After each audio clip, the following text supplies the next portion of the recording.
What's going on, Packer fans? Happy Friday. Welcome back to another episode of the Pack a Day podcast. I'm your host, Andy Herman. You can follow me on Twitter at Andy Herman NFL. I am so incredibly excited to be joined for our experts, guest specialist today, the one and only Dusty Evely. You can find him on Cheesehead TV. You can find him on Packer Report. Of course, you can find him right here on Pack a Day as well. He also has his own amazing Substack, so check that out.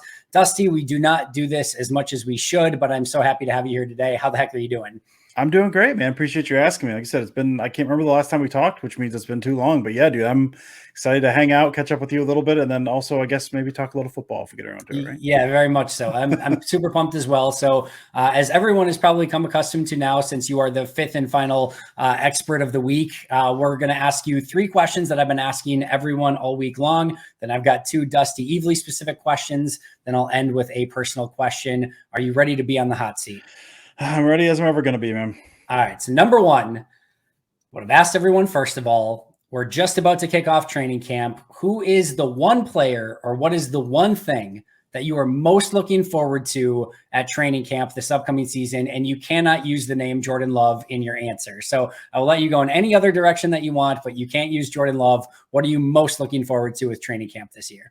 I mean, I love just all the hype stories. The rookie tight end stuff. I mean, we know like tight ends, rookie tight ends specifically takes them a while to get up to speed. And so I'm not expecting a whole lot from them in season, maybe a little bit more from Musgrave than Kraft. But just like, I want the hype, man. I don't even care if I see the video. I want to hear like, Luke Musgrave made a diving one-handed catch in the red zone, in a red zone drill for a touchdown in the back corner of the end zone. I want like all of that. I want all the hype. I want that. I want the thing with Musgrave. I want the big stuff. Kraft. I want like Kraft decleated a guy who saw him coming and just lined him up perfectly. Like I just want all of these guys are going to be Hall of Famers. I want that vibe, and I also want along with that just Josiah DeGuara doing good. I'm like driver of the hype train, but even then it's limited expectations for him. But I think this could be the year for him. So I just want like I want Musgrave one-handed catches. I want crafty cleating guys. I want DeGuara just like, that was a solid play. Look at that contributor. That's all. That's the talk I want. That's all I want out of training camp, dude. I love that. I've said for a little while now, as I've just been like marinating on what's been going on or what happened at OTAs, mini camps, rookie mini camps, etc. Just 2.5 players that have been like living rent free in my head.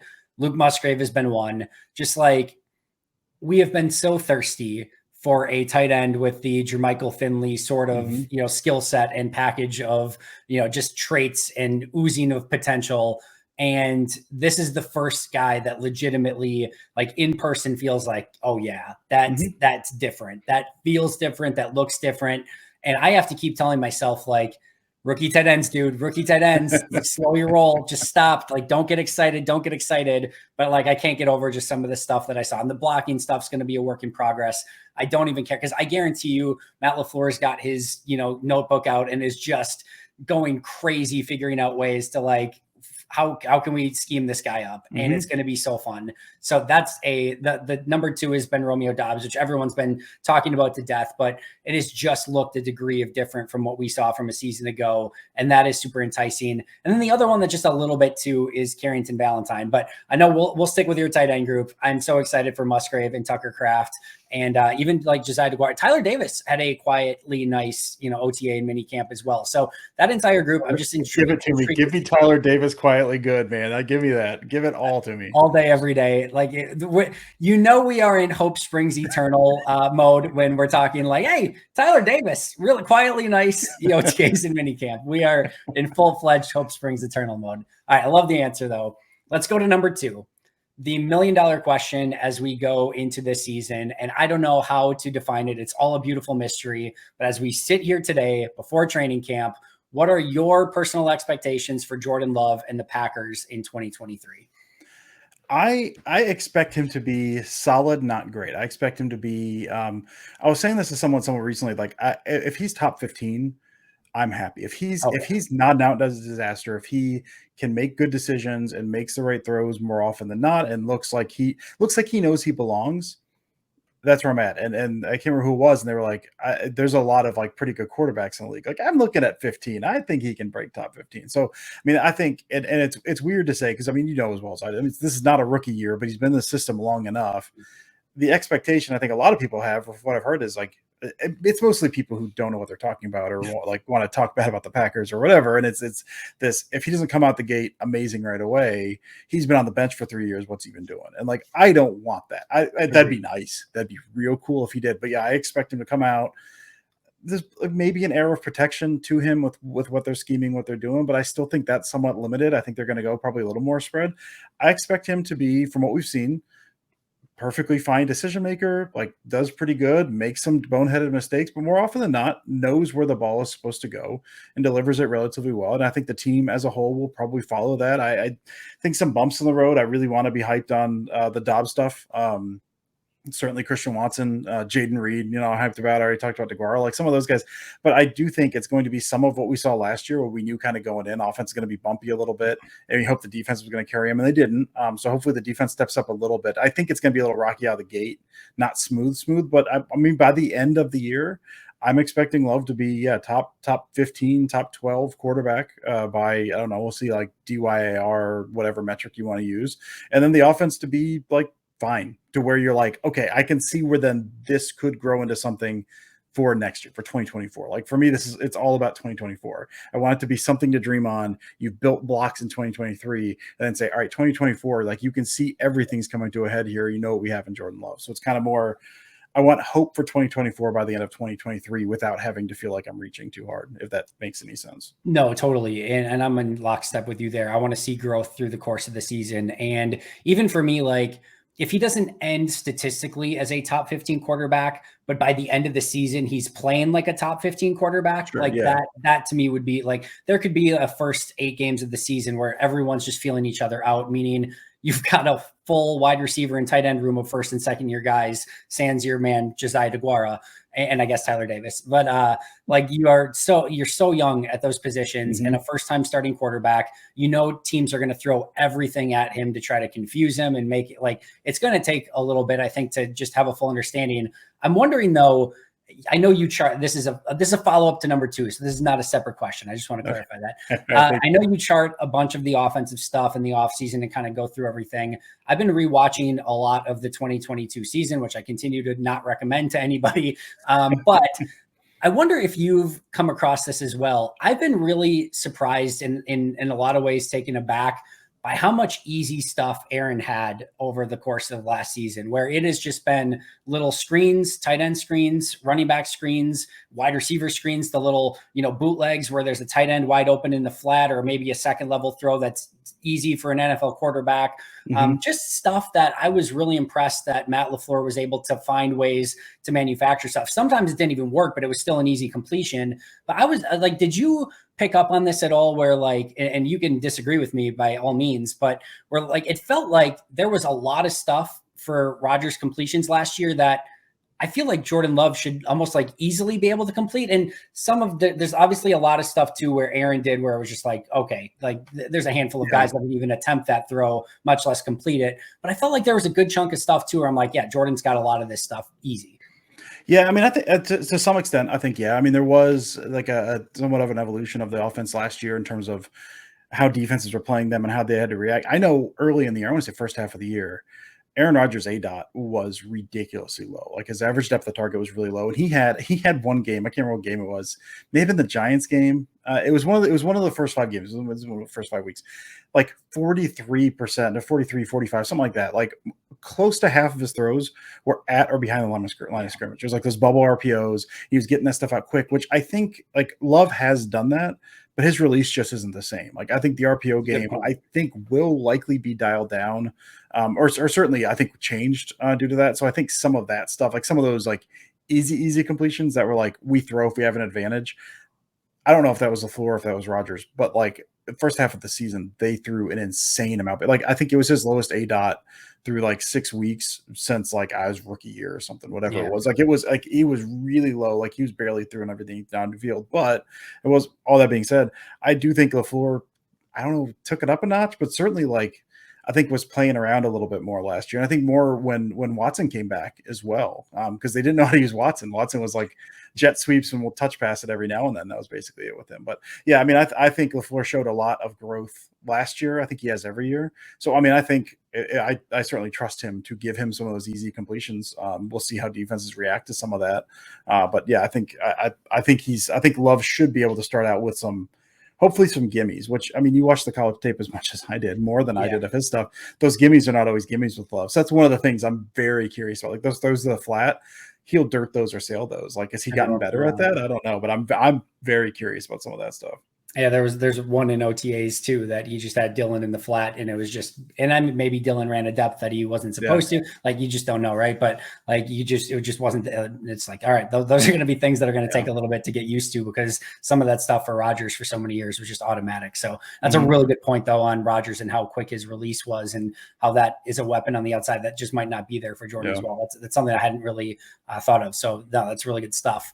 All right, number 3 question I've been asking everyone. And I know you tend to lean optimistic, which I love about you, but you can go in any direction. You can go optimistic, you can go pessimistic, wherever you want to go with this. But we've had this entire offseason to just sort of watch everything and take in everything and all the moves and the draft and all the tape that we've watched and everything like that. What's one thing that's just been sticking with you, whether it's a reason for optimism or a reason for pessimism that you can't really shake and you just want to kind of see how it plays out in 2023? I mean, there's a lot of, I think, area for pessimism on the defensive side. And there's some optimism there too. I mean, for me, one of the defensive side is same things everyone else is Devontae Wyatt, because he showed flashes last year, but Clark has, I don't know if been declining. Like, he hasn't been as dominant. And is that because of the guys been around him or anything? And with more playing time, does Wyatt? So some of the defensive line stuff, I know I tend to stick offense, and I do have stuff over there as well, but I think just that defensive line, because they haven't done much with it. Are they expecting TJ Slayton is a guy for me that, like, I watched him a lot at Florida. I think he is what he is at this point. Maybe he's got something else in his bag, but he's at best, he's a big dude who sometimes will give up a little too much ground than he should, but more run plugger guy that, like, once every 3 games is going to flash something pass rush. Like, oh, if he can develop that, and then he won't, because he hasn't yet. We haven't seen it yet. So, like, Slayton just seems like a dude. So TJ Slayton is like, I don't know, a superpowered Tyler Lancaster in terms of, like, what he can do, what he is, or what he is now. So the hope is that Wyatt steps up. The hope is that Clark can level out, at least be, like, above average, if not reaching some of his heights, and that Wyatt can do something. Like, and that's the thing sticking with me, because it's they haven't done a bunch with that. So you hope a bunch of guys in the defense take leaps up. Are you banking on Joe Barry making adjustments? I know I certainly am not. No. And they don't care about stopping the run, which I don't necessarily agree with, like, philosophically speaking, but you need guys up there that can do something. So that's the thing. Like, if they're going to make any kind of run this year, I think the offense ultimately will be fine and probably good enough. But that defense is just like, if one of those guys goes down, or if Wyatt isn't what they think it's going to do, that could derail stuff real fast. I mean, and that's not even talking about, Rashawn Gary or anything. It's just this nagging. They haven't done anything with the defensive line. So how is that going to come out and end up biting them? No, that's been one of my big things too, allowing 5 yards per carry. And, Justice and I talked about this as well. If you don't eat your vegetables on early downs, it's going to be really difficult to get in some of the 3rd and 2nd and long situations, 4th and long, whatever, to try to make teams predictable. And that makes things really tough. I do wonder if, like, because they draft, and maybe this, I feel like there's been a disconnect between Goody and Joe Barry of, like, what Joe Barry wants to run and, like, what players he needs to sort of run that defense. Because if you're going to play too high, you better have great tackling safeties on the back end. And it's like, no, we'll just get you, we're not going to get you any safeties actually, and certainly not good tackling ones. And then it's like, all right, well, if we're going to need to be really stout against the run up front, because we're going to have 2 safeties that are playing deep. It's like, we'll give you Colby Wooden and Carl Brooks, 2 pass rushing specialists on the inside. Like, it does sometimes feel like there's a little bit of a disconnect there, but it does feel like, all right, you went Devontae Wyatt, who is more of a gap penetrator, like, and then you've got Colby Wooden and Carl Brooks, 2 guys that are more pass rush, gap penetrating specialists. Even Lucas Van Ness, if you move him inside, and even on the outside, I feel like is more of a penetrating guy. Same thing with Rashawn Gary, Quay Walker, maybe even as a blitzer. Like, I feel like they've got more guys to, maybe penetrate gaps and maybe try to get upfield a little bit more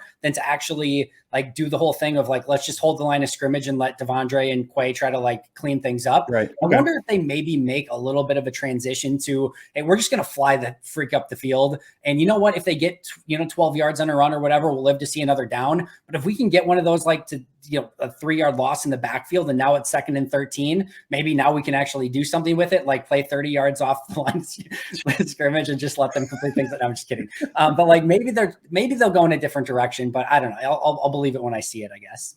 Yeah, no, I like that idea. I like the idea of attacking, but like I don't know, the thing with the thing with Barry, it seems like has been play it safe and then be sound on the back end, which they weren't last year. Like they Yeah. weren't sound defensively, and then they Anywhere. were making mistakes. So if you want to be aggressive, if you want to make mistakes at 100 miles an hour, you better have guys that can clean some of that stuff up. And right now, like They you're don't. gonna have 5 guys knifing through the line, and then Darnell Savage like trying to make an open field tackle. Like this is gonna be a nightmare, dude. Why'd you do this to me? Why am I here? I was just gonna say, like, you were supposed to be the reason for optimism as we and but I don't know how we got here. But yes, there is things certainly on defense that I'm until they prove that they can be a really good defense. I think you just have to go into the season assuming like there's going to be a lot of frustrations. And I hope they prove us wrong, and I hope they have a really good plan for this season. We know how much high-end talent is on this roster that's just hopefully waiting to be molded, and maybe this is the year they figure it out. But until they show it, it's tough to believe it. And I think that's a fair observation. All right. The 2 Dusty related questions. Let's start with number 1. You've done, as I mentioned, a ton of tape study this offseason. I'll let you go in any direction that you want to go here. If you had to have one takeaway, what was your either biggest takeaway or biggest find that you would like to preach to the masses from all the tape study that you've done this offseason? I really like what Matt LaFleur did with the run game. I like I know there's somewhat narrative on him. I don't know. I say this. I sit at my home. I get most of my Packer stuff from people on Twitter, so I don't know how like widespread some of this is like outside of that world. As far as like he doesn't make in-game adjustments, he doesn't make in-season adjustments. What he did with the run game was really really cool. I think this year. So early in the season, and this is something I thought they were going to do coming into 2021. I think, and they kind of did 2022 is more gap scheme stuff. So more pullers instead of just the wide zone, inside zone. Because some of that stuff, you know, there's ways to play against that now, and guys are figuring that out, and so you have to find new ways to attack. So they went to more pullers. Puller guard, he was usually pulling a center because Josh Myers, for all of his faults, very athletic guy, good on the move. So they're pulling a guard and pulling a center, and then guard and center, they're the left or right, and Myers is pulling in there as well to attack a specific area, whether that's sweeps, whether that's trap, whether that's wham, a lot of that kind of either inside or outside, lots of puller stuff. And it went real bad. It went real bad. And I think just because they had guys, I mean, they brought Elton Jenkins back and, he clearly wasn't ready. You had guys out of position. You had guys that were not good. The right side of the line was bad for a while. And the run game was just horrendous as a result. And so LaFleur saw that. And it was before the bye week. They had a late bye. I can't remember when it was exactly. They switched it. They went back to kind of a more basic look, which was kind of the wide zone, inside zone stuff. But the way they basically used motion tight ends as pullers, which a lot of teams will do, but they would use like it was jet fly motion, and they would where they snapped it, then you release the guy to different areas. So they would have, sometimes he'd be kicking out the end, going all the way across the formation, kicking out the end. Yeah. Sometimes he's leading right through the A gap, and you follow through the A gap. So he found a way to get to some of these power looks, but with the line in flux, it was this question to answer, right? It was I want to do this stuff. I don't know the personnel to do this stuff, but I can't do the stuff I've always done. How do I get there? So the way he used DeGuara, some of the stuff in the backfield, that was like the pony package stuff, the 2-back stuff was bad. And then they brought DeGuara. They were basically okay, instead of AJ Dillon, it's DeGuara. We're sticking DeGuara in there, and that stuff worked better. So some of the packages, even with like DeGuara and Tyler Davis, they're able to get some of those power looks without actually pulling and compromising some of the gap integrity issues that they had early in the season. They both had, and their run game looked a lot better as a result. So that was one of those things. I usually spend a lot more of my time on the passing game. But as far as like what they did in season, that was something to me. I can't remember again what week that was. I think it was week 7 or 8, something like that. You start seeing some of that stuff, and they leaned on it more as it went on. Like, oh, okay, like you can see the vision there. You can see what they do, and then they build stuff off of that. Which now I think going into 2023 gives them a really cool maybe package of stuff. Because if you have a offensive line you feel better at pulling, you now have some of the puller stuff, but then you also have some power stuff you can get to without having to pull those guys, and then some stuff maybe that works a little better down the goal line, because a lot of times you get those pullers on the goal line, you give a gap for a guy to knife through, and if everything's not tight, then everything gets a little tighter down there. So I think that was a really, really cool kind of just small little adjustment that I didn't see. Certainly, I don't even think I saw that during the season as I was like looking game to game during the season, kind of as I've been going through lately. It was kind of that's kind of cool. So that's one of those things one of those little tidbits I found. And as it goes on, you keep watching how they built it in. They eventually started motioning Tyler Davis in just directly behind, like, or just offset from Aaron Rodgers, and then you're using him to hit the A gap. So just all these little ways they were using to get to these power looks without pulling guys. And that was really, really cool.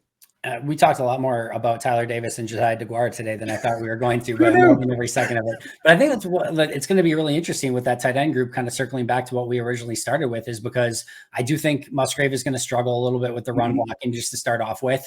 And even like Tucker Kraft, like I think there's a world in which, like you said, he can be depleting some people, but I think that's going to be a little bit of a work in progress as well. And then I think we are going to, like, we all just want to see Kraft and Musgrave, right? We want to see them excel and succeed. But I think there's a real world in which Tyler Davis and Josiah DeGuara get some of those snaps, especially early, especially like some of those rundowns, and they're going to get Kraft and Musgrave involved in different ways. But Tyler Davis might quietly be the best blocking tight end on the roster right now, which feels kind of weird. Low bar to clear, buddy. I know it's a very low bar to clear, but it's just an interesting, like you just knew you had Mercedes Lewis in the past. And like, all right, we got that. Like he's the blocking guy. Yeah.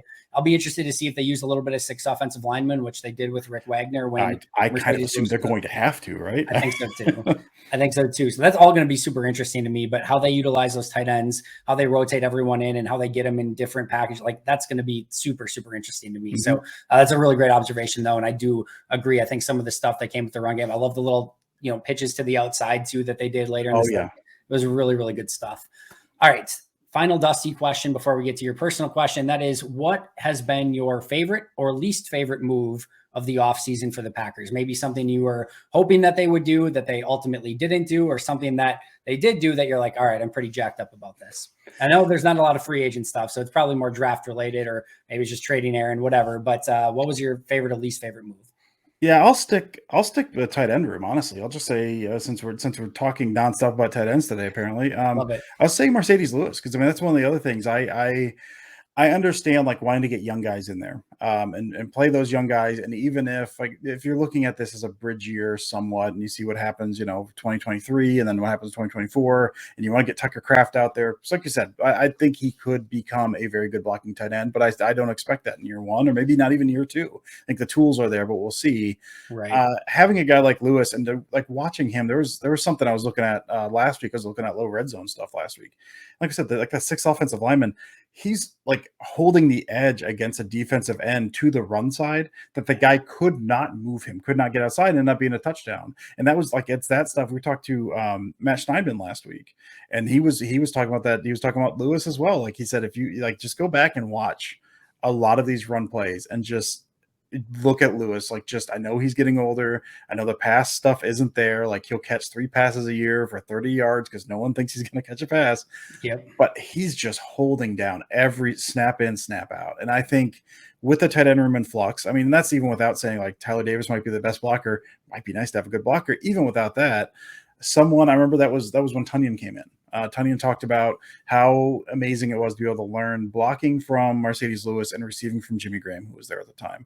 Just both those guys who aging, and we know what Jimmy Graham was when he came to Green Bay, but still like in his prime, knew what he was doing and understood what it meant to be a receiving tight end. I think having a guy like Lewis, not just for on the field, but as the elder statesman in a very young tight end room,